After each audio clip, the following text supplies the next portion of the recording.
You think you know Italy. A plate of pasta. A sunny beach. A red Ferrari disappearing around a mountain curve. But Italy is not what it appears on the surface. It is a country where the most expensive tomato in the world grows in the shadow of an active volcano. Where olive trees older than most nations still produce the finest oil on earth. Where two men, separated by 45 kilometers and one bitter argument, built the most desired cars in human history. It is a country where fashion is not an industry. It is a religion, and Milan is its Vatican. Where the most beautiful coastlines hide the darkest secrets, and where an organization born in silence over 200 years ago still moves money, power, and fear across 5 continents. This is not a postcard. This is Italy.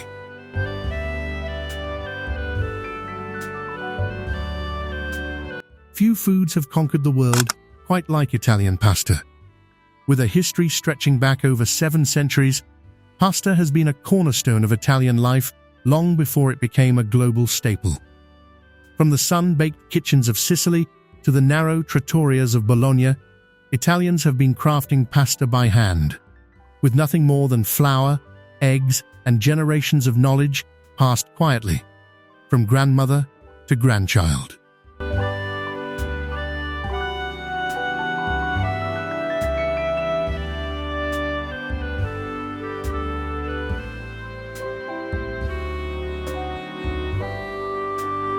Today, over 600 different pasta shapes exist across Italy, each one designed for a specific sauce, a specific region, a specific purpose. That precision is what makes Italian pasta different. It is not just food, it is architecture. Worldwide, an estimated 350 million portions of pasta are consumed every single day, in homes, restaurants, and street kitchens across 160 countries. Yet despite its global reach, the soul of pasta remains Italian, the slow simmer of a Sunday rag.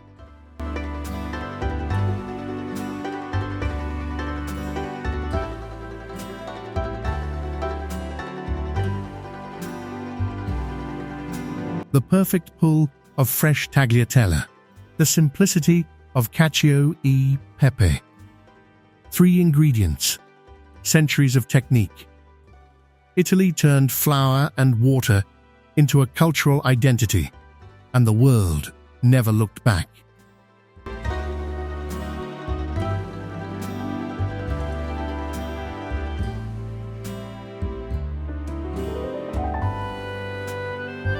Of all the dishes Italy has given the world, few are as deeply satisfying as lasagna. Born in the region of Emilia-Romagna, in northern Italy, lasagna is believed to be one of the oldest forms of pasta in existence, with roots tracing back to ancient Rome. Layer by layer, it tells a story. Fresh pasta sheets, slow-cooked meat rag, hand-stirred bechamel, and aged Parmigiano, each component made separately, assembled with care, and baked until golden. The original recipe was so sacred, it was officially registered with the Italian Academy of Cuisine in 1982. Today, lasagna is eaten in over 140 countries, baked in home ovens from São Paulo to Seoul. Yet the best versions always trace back to the same source: a northern Italian kitchen, a long Sunday afternoon, and the kind of patience that only comes when food is treated as something worth getting right.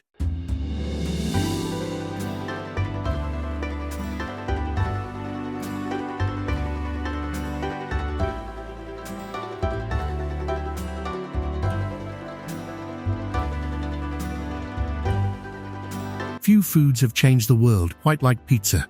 Born on the streets of Naples in the 18th century, it began as a cheap meal for the city's poorest workers, flatbread topped with tomato, olive oil, and whatever was available. Then in 1889, everything changed. To honor Queen Margherita of Savoy, Neapolitan pizzaiolo Raffaele Esposito created a pizza topped with tomato, mozzarella, and fresh basil, the colors of the Italian flag. The Queen loved it. the margherita pizza was born. From that single moment, pizza traveled the world. Today, it is a $145 billion global industry, consumed in every country on Earth. Yet the original, a wood-fired Neapolitan pizza, charred at the edges, soft in the center, remains untouched. Naples invented it. The world simply never gave it back.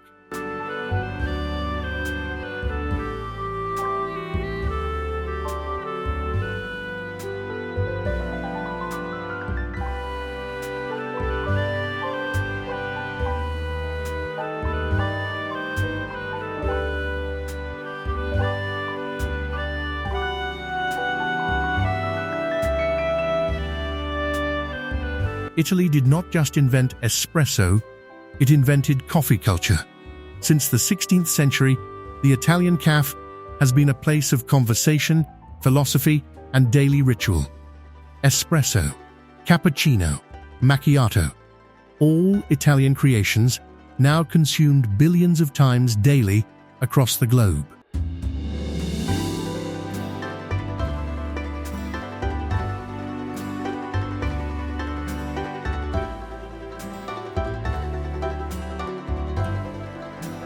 But mention Starbucks to an Italian, and the reaction is immediate. A slow shake of the head. To Italians, oversized cups, flavored syrups, and 20-minute wait times are not coffee. They are a misunderstanding. A true Italian espresso costs €1, takes 30 seconds, and is drunk standing at the bar. No exceptions.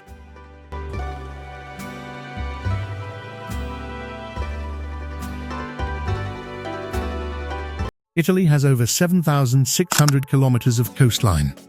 But 3 beaches stand apart, not just for their beauty, but for the mark they have left on everyone who has ever seen them. Positano Beach. Positano, Amalfi Coast, Campania. Positano is Italy's most photographed village, and at its feet lies Spiaggia Grande, a crescent of dark volcanic sand, sheltered by colorful cliffside buildings and calm turquoise water.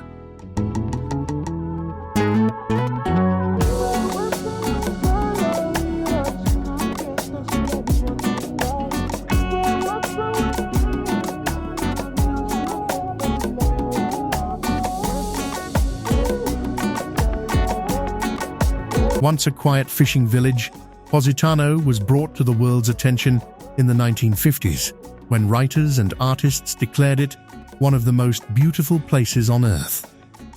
It never returned to quiet. Today it welcomes approximately 1.5 to 2 million visitors per year. Compact, lively, and utterly unforgettable.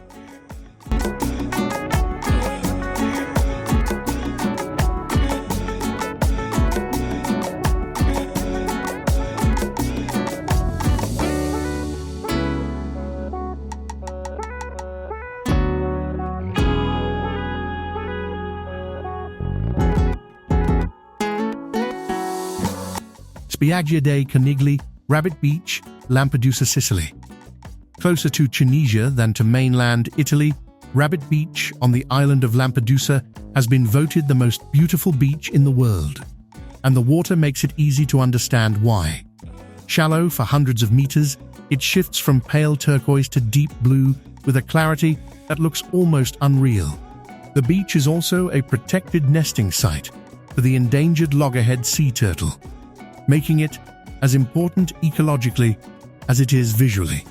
TripAdvisor named it the best beach in the world in 2013. It draws approximately 400,000 to 500,000 visitors per year to an island of just 6,000 permanent residents.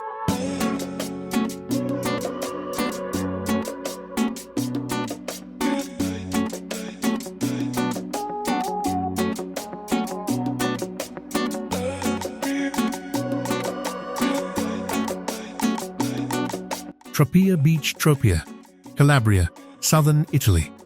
Tropea sits on the coast of the gods in Calabria, and the name is earned. A sandstone cliff drops vertically to one of southern Italy's most beautiful beaches. Above it, a medieval town with Baroque churches and narrow stone streets.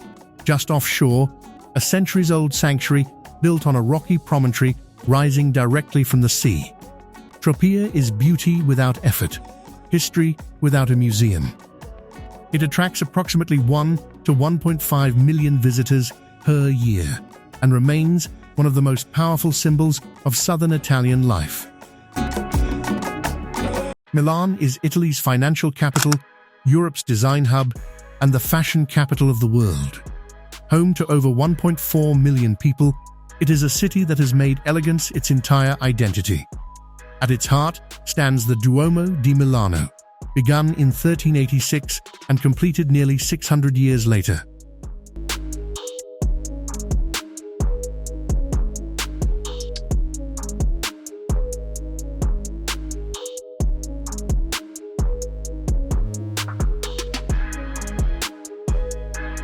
One of the largest Gothic cathedrals on Earth, with 135 hand-carved marble spires and views stretching to the Alps on a clear day. Beside it, the Galleria Vittorio Emanuele II, built in 1877, remains one of the world's most beautiful shopping arcades. Prada has held its flagship store here since 1913. Nearby, La Scala Opera House has stood since 1778 as the most prestigious stage in the world of classical music and opera. Milan moves efficiently and elegantly, a city that takes its morning espresso seriously and its evening aperitivo even more so.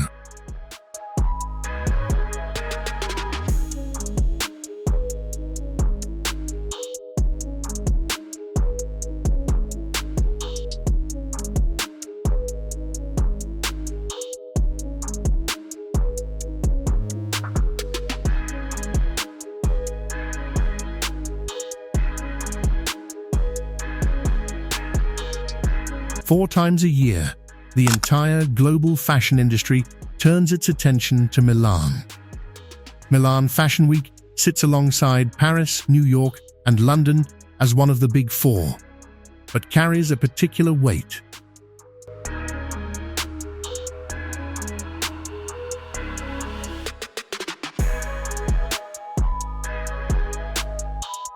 This is where Italian craftsmanship, fabric, and precision come together on a single runway. Via Monte Napoleone, known simply as Monte Napoleone, is the most exclusive shopping street in Italy and one of the most expensive retail addresses on Earth. Together with Via della Spiga and Via Sant'Andrea, it forms the Quadrilatero della Moda, the fashion quadrilateral. Every major luxury house represented, the undisputed center of high-end fashion retail in the world. Gucci, Prada, Versace, Armani, Valentino, Dolce & Gabbana, Fendi, all rooted in Milan, most headquartered here.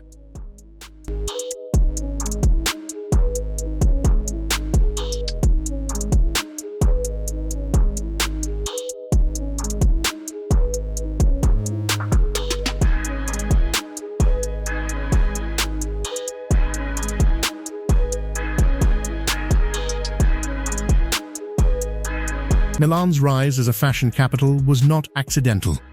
It was built over decades on craft, industry, and ambition. Italy has always been a country of artisans. The region around Milan had supplied Europe with luxury textiles for centuries. Silk from Como, wool from Biella, leather from Tuscany. The raw materials were already here. In 1951, designer Giovanni Battista Giorgini organized the first Italian fashion show in Florence, presenting Italian style to American buyers for the first time. The world took notice. Through the 1960s and 70s, designers relocated to Milan, drawn by its manufacturing infrastructure and cosmopolitan identity. Giorgio Armani showed his first collection in 1975. Gianni Versace followed. Miuccia Prada transformed her family's leather goods shop into a global luxury empire. By the 1980s, Milan Fashion Week was firmly established. Italian fashion was no longer regional, it was international.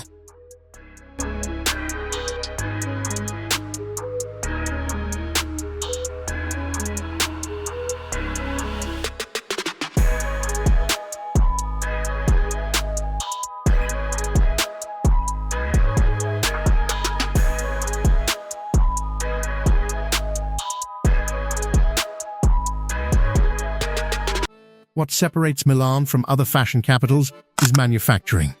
Paris leads in haute couture, New York in commercial fashion. Milan is where luxury meets industry, where design, production, fabric suppliers, and master tailors exist within the same city. Made in Italy was never just a label, it was a standard. And Milan set it. Today, Milan's fashion and design industry generates over 80 billion annually. The city also hosts Salone del Mobile, the world's most important furniture and design fair, drawing over 300,000 professionals every April. Milan did not become the fashion capital of the world by chance. It became it through centuries of craft, post-war ambition, and a deep belief that how something is made genuinely matters. In Milan, beauty is not vanity. It is a profession.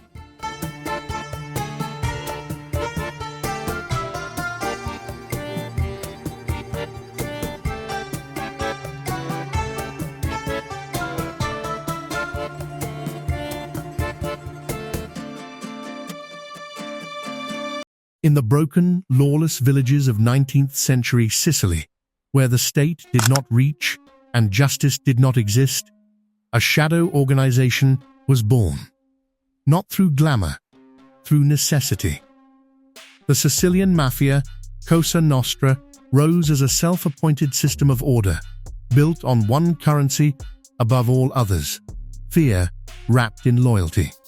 From the lemon groves of Palermo to the prisons of Naples where the Camorra took root, and deep into the mountains of Calabria where the Ndrangheta built an empire on blood family ties so tight that even governments could not penetrate it, Italy's criminal underworld did not just survive, it evolved.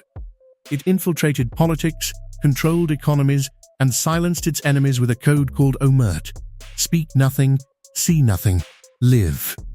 The Mafia's greatest weapon was never the gun, it was the system.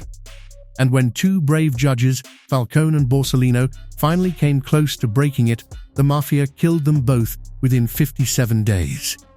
Italy wept, then fought back harder.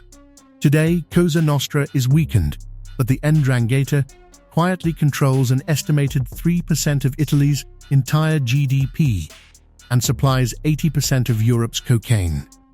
The shadow moved. It did not leave.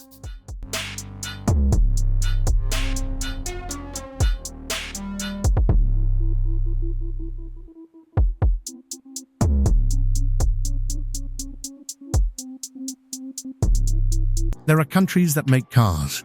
Italy makes legends. In a small corridor of northern Italy, the Emilia-Romagna region, two names were born that permanently changed what the world expected a car to be. Not just fast, not just powerful, beautiful, emotional, alive.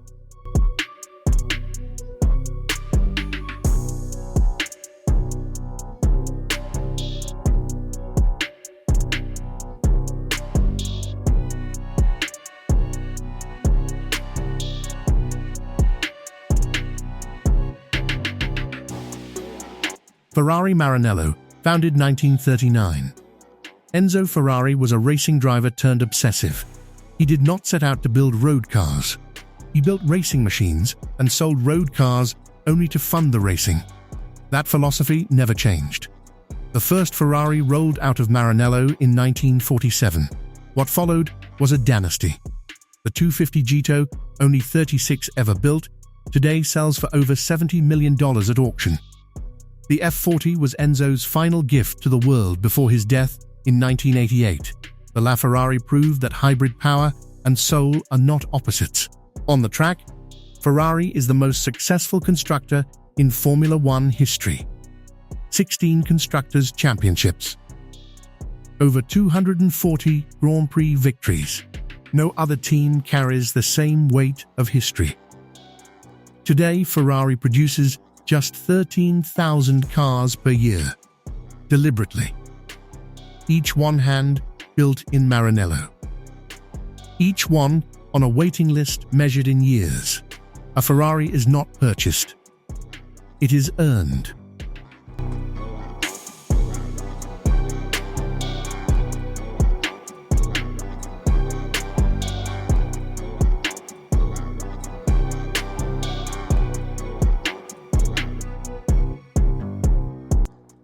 Lamborghini began with an insult.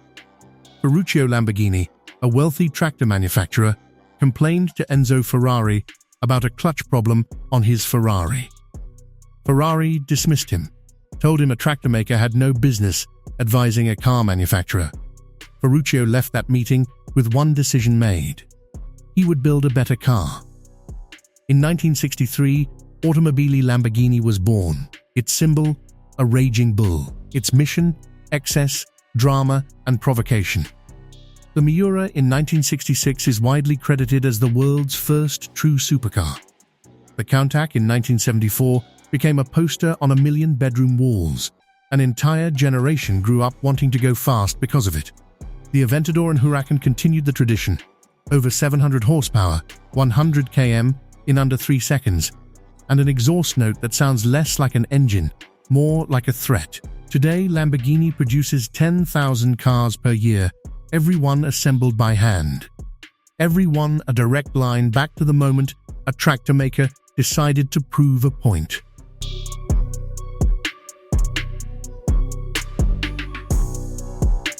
A country so old, its history has a history. So influential, the modern world still runs on its ideas. This is Italy, and it is unlike anywhere else on earth. Rome was not just a city, it was the world. At its peak, the Roman Empire controlled over 5 million square kilometers and governed approximately 70 million people, nearly 1/4 of the entire human population at the time. The Romans built roads so precisely engineered that many are still in use 2,000 years later.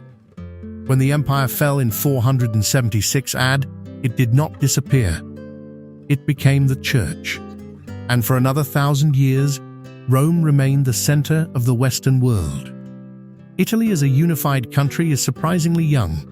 It was not fully unified until 1861, meaning Italy is younger than the United States as a single nation.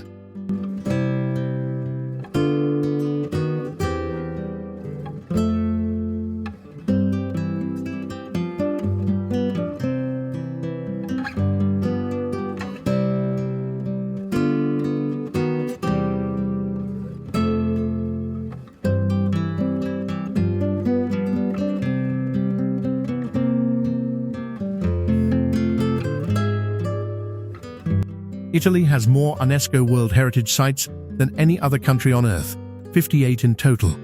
The Colosseum was built in just 10 years and held up to 80,000 spectators.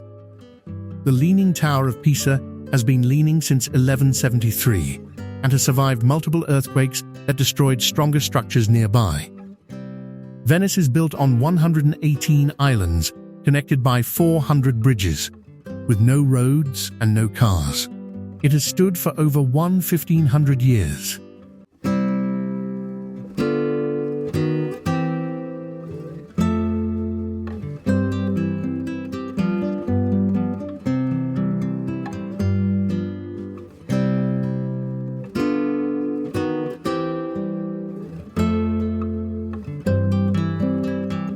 The Vatican, the world's smallest country, sits entirely within Rome. Its population, approximately 800 people.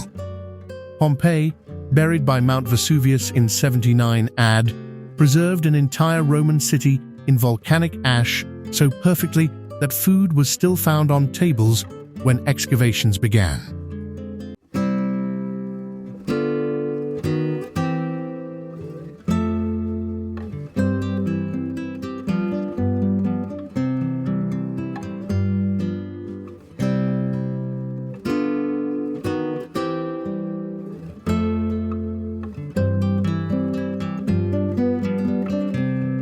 You came for the food. You stayed for everything else. Italy is not a country you visit once and understand. It reveals itself slowly, in the steam of a morning espresso, in the silence of a 6th-century-old cathedral, in the roar of an engine built by a man who refused to accept second place. It is a place where ancient ruins sit beside billion-dollar fashion houses, where the world's most dangerous criminal organization grew from the same soil that produces the world's most protected tomato, where one bitter argument between two men created the most desired cars in history. Chaos made elegant. Contradiction made beautiful. Ancient made relevant. Every pasta shape has a purpose.